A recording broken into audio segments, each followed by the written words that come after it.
Hey guys, what is up? It is me, Pagey, here once again with another video on Stargirl Season 1, and this is going to be my trailer breakdown for Episode 5 for this season, otherwise entitled Hourman and Dr. Mid-Nite. But let's watch the trailer before we jump into anything else. I'm putting together this new team. Oh my god. Why'd you choose her to be the new Captain Mid-Nite, Dr. Mid-Nite? I want to hit something all of the time. This is beyond exciting.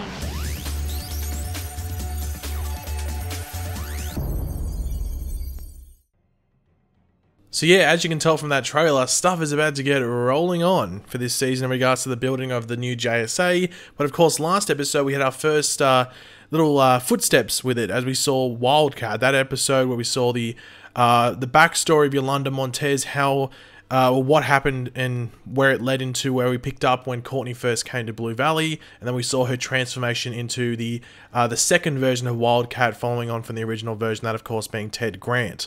Now, in regards to her backstory, obviously, I think that's something that we're going to come back to later in the season when we dive more into Henry King Jr.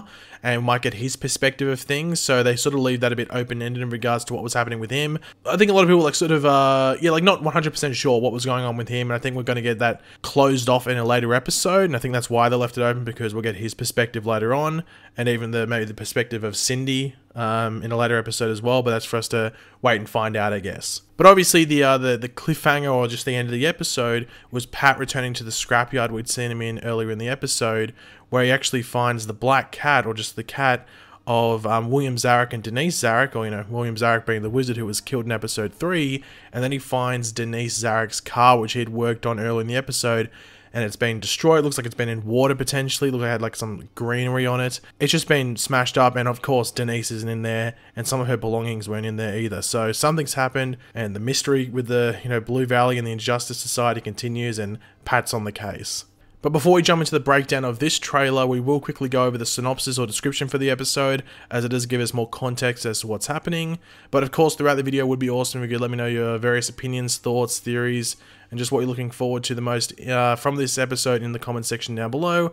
Interested to see what you guys have to say. And of course, if you're going to enjoy the video, it would be awesome if you could drop a like on it as well. Help support the channel, and if you're just enjoying the Stargirl videos, why not like the video? As Courtney sets her sights on recruiting more members to the Justice Society of America, Pat finds himself one step closer to learning which ISA members may be in Blue Valley. Meanwhile, a search for Rick leads Courtney, Yolanda, and Beth to Cindy Berman's Halloween party. So yeah, that last little bit there, you might be going like, hold on, Halloween party? This is a Halloween episode? Yes, it's either a bit too late or too early. Now, this series was meant to actually premiere towards the end of last year, I'm pretty sure, but it swapped with Titans. So I think Titans was meant to start around whenever Stargirl started this year, or maybe like a month earlier, and Stargirl was meant to start at the end of last year, but they swapped around.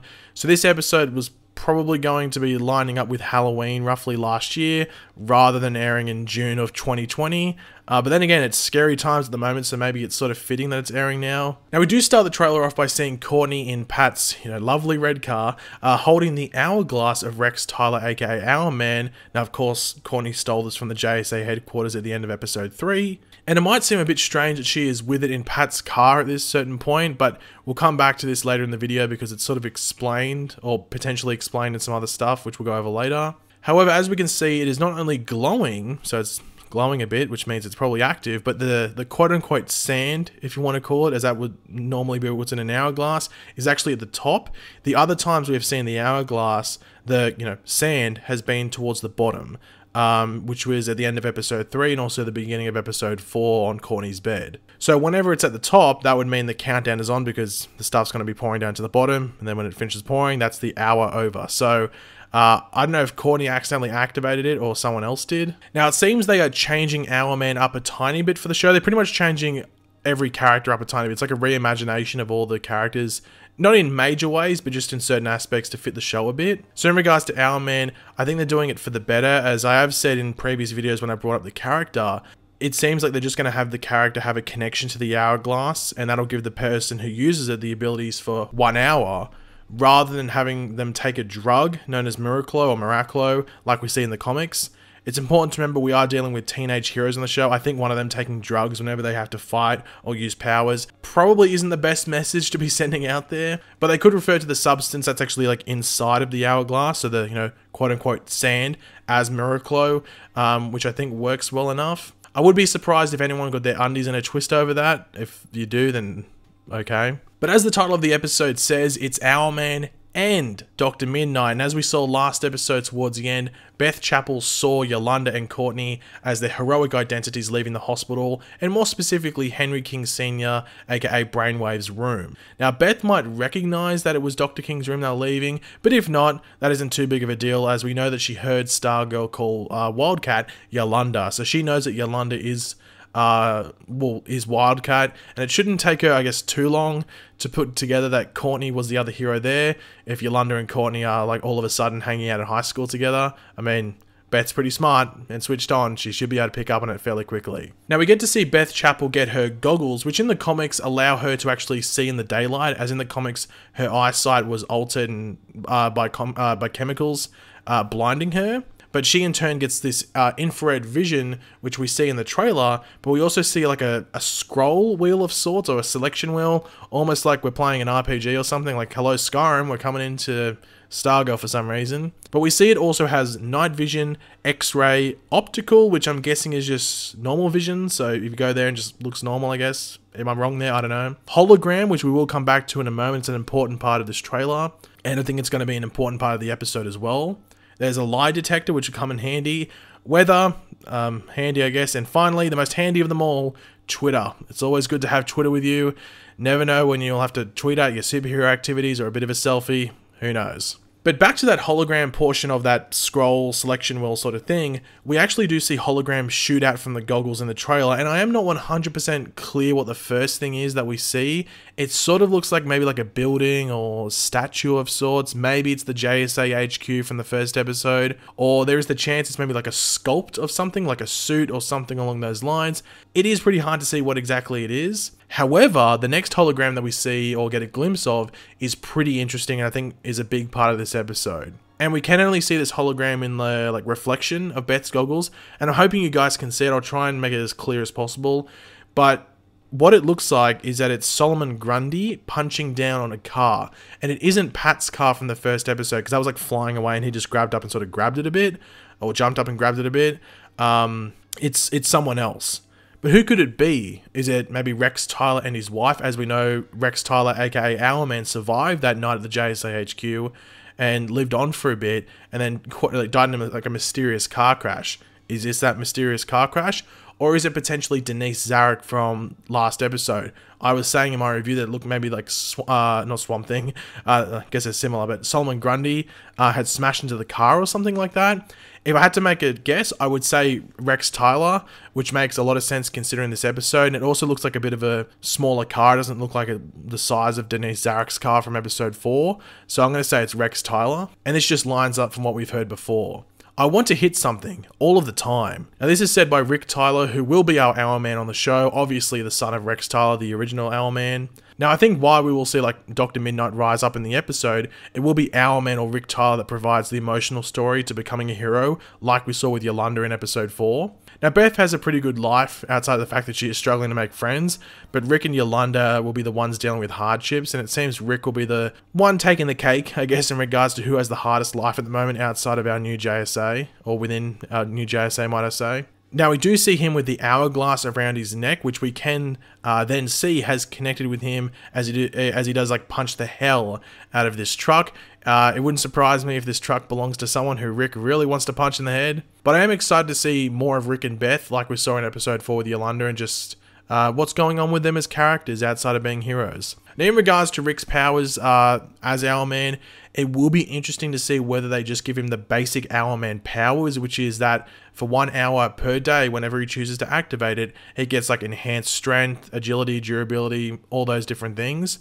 Or if they also give him a mix of some of the other Hourman stuff, such as like being able to see 1 hour into the future. I would love to see that, but I would prefer to him to have like the basic stuff at first, so just like the enhanced stuff, and then maybe develop that ability to be able to see in the future a bit later down the track. I'll have to wait and see what they do there, but I think that might be the better way to do it. But there are several promo images to go over which do sort of suggest certain things. So the first couple are Pat and Courtney having a chat. Now, last episode, Pat and Courtney only had one scene together, which I thought was fairly interesting, like a one-on-one scene together, which is different from the first 3 episodes where they're pretty much a team. So I'll be interested to see what this episode's like. I have a feeling they're going to be similar to episode 4. They're going to be split up outside of this scene, but it seems that Pat maybe found out about Yolanda becoming Wildcat. There is a newspaper there. I'm not too sure if that has anything to do with it at all, or maybe that has something to do with maybe Denise Zarek going missing. I'm not too sure, but Pat doesn't seem too happy and Courtney seems to be like defending her case. So I think that might have to line up with that, and it might be why Courtney's in Pat's car at the beginning of the trailer as well. We do get to see Barbara. It's Halloween, as I said before. She's dressing like a bunny, so she's got the little pumpkin basket there, so yep. Now we get to see Beth with the goggles. Now this is obviously in Courtney's house. I am intrigued to see whether she just comes to Courtney's house straight away, like she just figures out that it was Courtney that was on the cosmic staff, or there's like a school scene before this where she sees Yolanda hanging out with Courtney and then figures it all out. So maybe that's what happens here, and going to Courtney's house would be safer than going to Yolanda's house, so maybe that's why Beth is here. We'll have to wait and see how it plays out in the episode. But here is the interesting thing that ties up with some stuff in the trailer. So we see Pat here going to meet this guy here, and you might be wondering, who the hell's that? Well, we'll get to that in a second. Behind them, though, is actually Pat's car, which I think we can assume Courtney's in. Now, this guy right here is actually Matthew Tyler, who is Rick's brother, but he also was, well, his character's name was also Hourman in the comics. So he was like an android from the future that came back, and then he wasn't called Matthew Tyler, but then they called him Matthew Tyler later on. So it's a bit weird. It's like sort of carrying it through like the family name or the surname. But we do see Pat here with a box of things. I have no idea what's in the box. It could be some of the Hourman stuff, and maybe he realizes that the Tylers are still in Blue Valley and return some of their dad's stuff to them. Maybe that's what's going on here. But this area, I'm pretty sure, is that scene at the beginning of the trailer where Courtney pulls out the hourglass from the box. I think this is where it is. So that's maybe why it's glowing, because it's around the Tylers, and more specifically Rick Tyler, who we can see in the next image confronting his brother. I don't know if this is like an angry exchange or just a bit of a disagreement. I'm not too sure what's going on here. It's just a promo image. Don't get much emotion and dialogue from them. So it'll be interesting to see what their relationship is like. But obviously Rick, we've seen before, isn't overly happy. It doesn't seem like he's really enjoying his life in Blue Valley. So maybe his brother being a bit of an ass is a part of this.